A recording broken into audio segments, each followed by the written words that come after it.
As the head of the Abu Bakr as-Siddiq Islamic Center in Minneapolis, Omar Hari is struggling to find answers as to why and how members of his center disappeared without a trace. Yeah, nobody knows the situation and how these young people decided to go to Somalia, who convinced them, if there is any person who did that, who paid for their trips, if there's anybody who paid for them. And most of the community are just waiting those answers from the law enforcement community.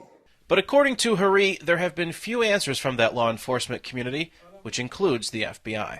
But the part that's frustrating is the way that they are doing their investigation and the people that they are targeting, mostly students who are not familiar with investigation or interrogations before and have kind of phobia from the law enforcement agencies. Hari's concerns are echoed throughout the Somali community in Minneapolis and St. Paul.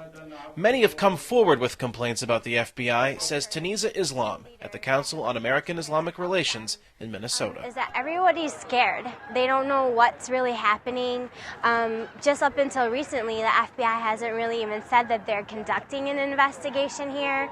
We don't know what type of information they're trying to gather. That growing fear and suspicion is something the FBI says it is trying to correct. Special Agent E.K. Wilson is taking part in the investigation. What we are attempting to do, though, is to reach out to concerned parents, concerned members of the community, in an effort to get them to feel comfortable coming to us, with those concerns, concerns about their youth, the safety of their children, either directly to the FBI here, or through a community leader, or through an elder in the community. The FBI's outreach effort in the Somali American community in the Twin Cities is not new. Wilson says the FBI has had good relations with community leaders for several years. The FBI would not confirm recent reports that some of the young men who disappeared returned to Minneapolis and are now in protective custody. Those in the community VOA spoke to also could not confirm those reports. But as the FBI continues to search for answers, Tunisia Islam says it needs to change its methods. How do you build a relationship with a community when you've already started interrogating in some ways that the community is fearful of? Breaking through that barrier of mistrust is one way the FBI hopes to get the answers it needs to ensure public safety and to return the missing men to their families. It's okay to come to us. They don't have to feel threatened.